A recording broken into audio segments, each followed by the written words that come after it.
At Arizona State University, we're bringing world-class education from our globally acclaimed faculty to you. Earn your degree from the nation's most innovative university. Online. That's a degree better. Learn more at asuonline.asu.edu.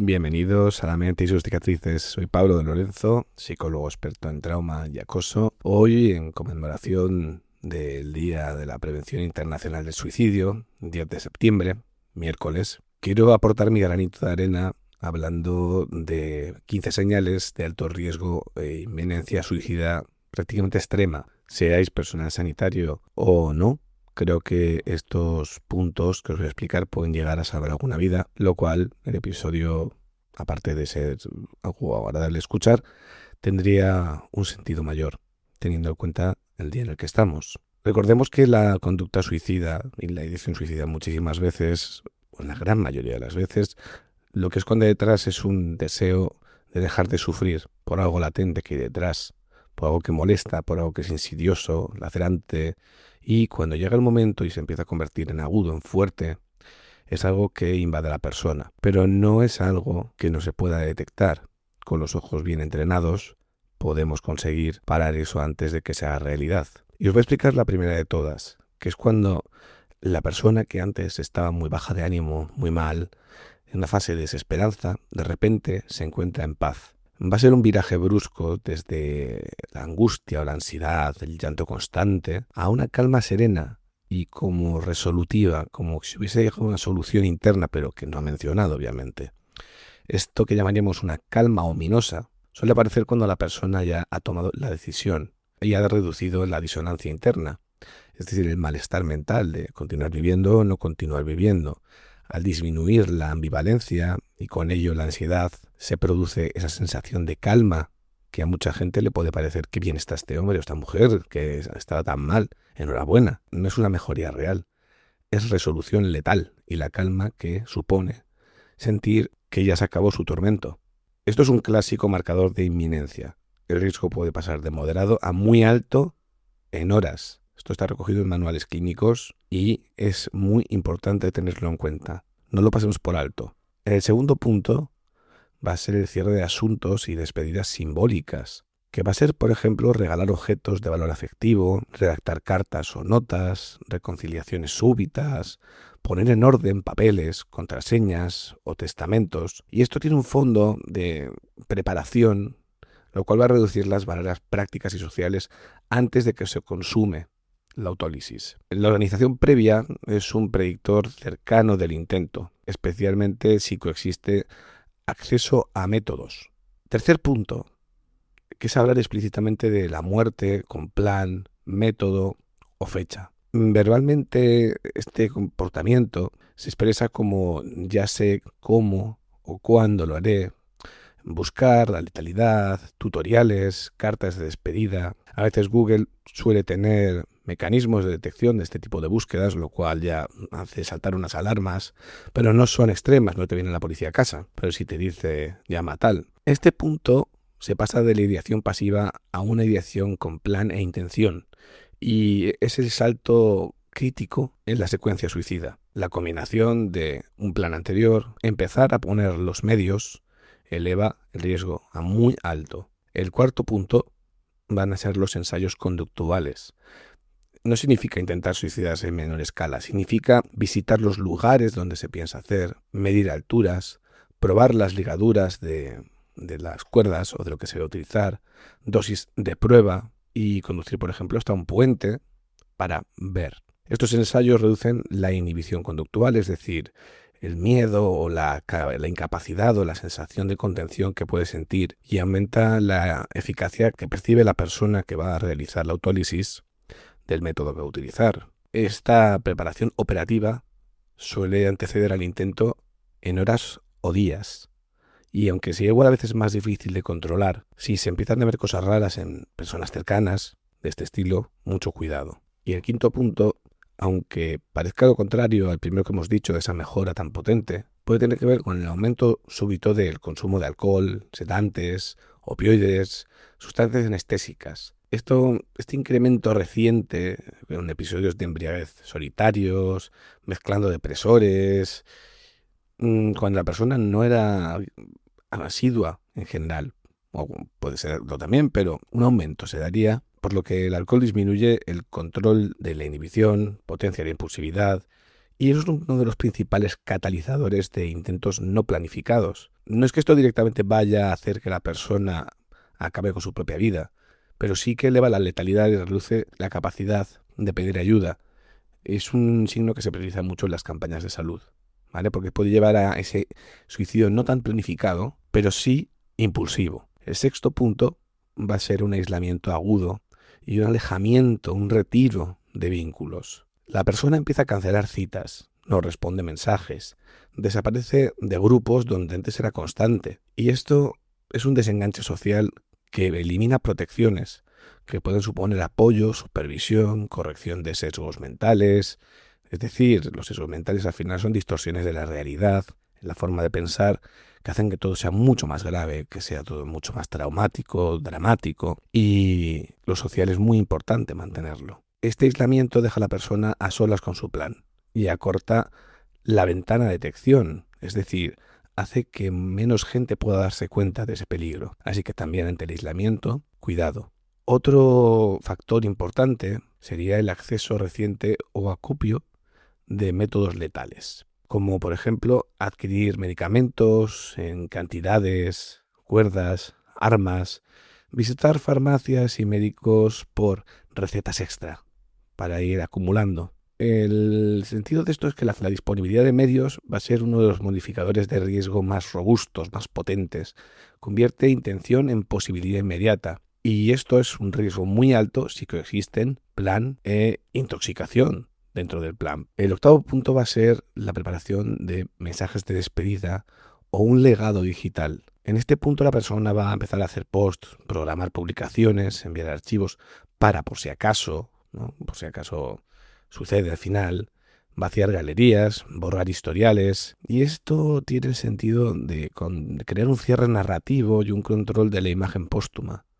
Suele ocurrir en la ventana previa al intento. Esto tiene una correlación muy intensa con una intención firme y un cronograma cercano al fallecimiento. El noveno punto va a ser ver que la persona muestra una desesperanza total, que podría decirse como que no hay futuro posible. Frases como nada cambiará, estoy atrapado, no nos las tomemos a broma, no son llamadas de atención per se ni nada por el estilo. La desesperanza es el mejor predictor cognitivo de suicidio, más que la depresión en sí. Va a haber sesgos de predicción negativa perpetua, lo cual significa que la persona va a empezar a ver el mundo como algo malo, oscuro, lúgubre, triste, que nunca va a cambiar. Y esto indica el colapso de la resolución de problemas y un estrecho de su atención hacia la muerte como la única salida. El décimo punto que vamos a hablar va a ser la aparición de un autocuidado mínimo, una desorganización funcional importante que aparece, o bien puede ser una progresión, pero también puede ser más alarmante aún cuando es casi abrupta, reciente. Va a haber un abandono de la higiene, se va a dejar de duchar, va a llevar las uñas largas, llenas de mugre, comerá y dormirá muy poco o en exceso, va a hacer absentismo del trabajo. Todo puede acompañar a un deterioro de las funciones, de la energía. Cuando aparece de forma abrupta y de golpe, suele acompañar a fases de planificación o consumo de sustancias. Es decir, la persona o está planificando y está por eso desorganizada y descentrada, o está consumiendo sustancias para ir anestesiándose emocionalmente. Esto implica pérdida de control y reduce mucho la posibilidad de pedir ayuda, por lo tanto también es un factor importante. El 11º punto va a ser que va a haber conductas de riesgo inusuales, como podríamos llamar jugar con la muerte, como podría ser conducir temerariamente, cruzar la carretera sin mirar, pasear nocturnamente por lugares peligrosos. Y esto, aunque parece una tontería, En inglés se llamaría suicide by risk. Jugar con el riesgo, ¿no? Cuando la persona quiere delegar el acto en el azar. A ver si pasa. Y la letalidad puede no ser intencional, explícita, pero sí que es funcionalmente suicida. Y eso implica que tarde o temprano puede querer hacerlo de forma intencional. El 12º punto es la regulación emocional anestesiada o disociativa. Aquí aparece la persona ya no solo con síntomas de tristeza, sino que emocionalmente se le nota totalmente ausente. Una apatía extrema, con unas palabras como no siento nada, ya estoy fuera. Una mirada fija, discurso monotónico. Y aquí vemos que la disociación reduce la alarma interna y permite ejecutar conductas dañinas sin la frenada afectiva. Se asocia a intentos con poca señal previa hacia el entorno, pero está claro que esa disociación, aunque no se busque con drogas, el propio cuerpo la acaba provocando debido al malestar emocional. El punto número 13 es la entrega o renuncia a responsabilidades que antes daban sentido. Significa que es abandonar proyectos vitales, hijos, mascotas, trabajo, estudios, con justificaciones que son vagas o no tienen mucho sentido en realidad. Aquí se va a dar una pérdida de anclajes identitarios y de sentido, los cuales son marcadores de vacío existencial. Esto es muy grave, porque cuando se hace de forma ordenada y acelerada, señala un horizonte temporal bastante corto. El 14º, penúltimo punto que voy a hablar hoy, va a ser la reaparición de autolesiones o que haya un aumento en la escalada de su gravedad, que puede ser de pasar de arañazos a cortes profundos o reaparecer tras meses de ausencia. Las autolesiones no suicidas pueden habituar al dolor y a la sangre. No tienen por qué ser letales simplemente las autolesiones, pero van a bajar el umbral hacia la conducta suicida. La escalada o el cambio de patrón va a indicar una transición hacia una mayor letalidad. Es importante tenerlo en cuenta como cualquiera de estos síntomas o señales que hemos comentado. Y el último de que voy a hablar hoy es la aparición o la progresión de un lenguaje de carga y culpa y de sentirse como una gran molestia. Frases como estará mejor sin mí, solo doy problemas, muestran el componente interpersonal de la teoría del suicidio con una marcada percepción de carga y desconexión, lo cual intensifica la intención. Cuando se combina esto con acceso a medios o plan, la ventana de inminencia es estrecha. Dicho esto, vamos a ver indicadores rojos que multiplican el riesgo si acompañan a lo anterior. Si la persona tiene un plan altamente letal, como por ejemplo saltos desde altura o armas, y se mezcla una soledad planificada, gran riesgo, red flag. Si hay consumo agudo de alcohol o benzodiazepinas o opioides, si hay eventos desencadenantes recientes como duelo, denuncias, quiebras, rupturas o diagnósticos graves, como por ejemplo cánceres o algo terminal. También historia de intentos previos, que es el predictor histórico más fuerte, porque si queremos saber la conducta futura de alguien, generalmente lo que hay que mirar es la conducta pasada. Estas combinaciones son resaltadas por organismos internacionales de salud mental y prevención. Es importantísimo tenerlo en cuenta. Y oyente, ¿qué hacer cuando detectas estas señales?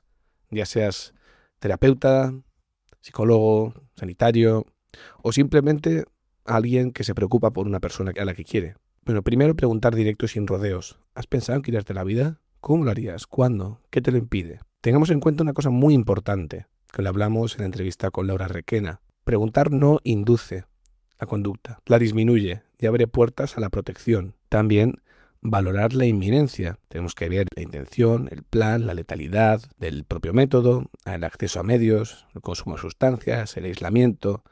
Revisar un poco sus razones para vivir y ver los apoyos disponibles. Luego podemos reducir el acceso a medios. Vamos a retirar o asegurar los fármacos, hacer acompañamientos, controles ambientales. Es decir, vamos a tener un poco controlado el que pueda acceder a quitarse la vida. El siguiente punto es no dejar sola a la persona. Si hay riesgo cercano o riesgo alto, hay que escalar a emergencias inmediatamente. También activar la red de apoyo con consentimiento, obviamente. Familia, amigos, pareja y hacer un plan de seguridad. Señales personales de alerta, pasos de afrontamiento y contactos. Y, como punto esencial, derivación inmediata a recursos especializados o urgencias ante cualquier señal de inminencia. Mejor pasarse de precavidos que luego lamentarlo. En España tenemos 24 horas el número de emergencias si el riesgo es inminente, o la línea 024, que es la atención a la conducta suicida, que viene del Ministerio de Sanidad.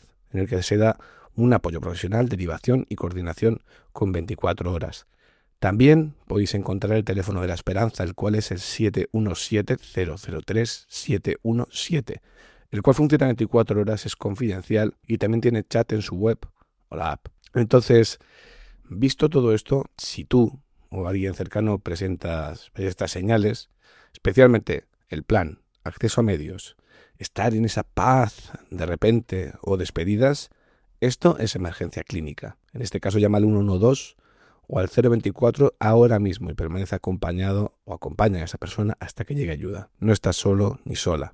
Pedir ayuda es el primer paso para que la crisis pase y el sufrimiento sea tratable. Hasta aquí llega el episodio de hoy y nos vemos este sábado con más contenido relacionado con este tema, pero desde una óptica un poco diferente, de la mano de Arantxa Duque. Muchas gracias.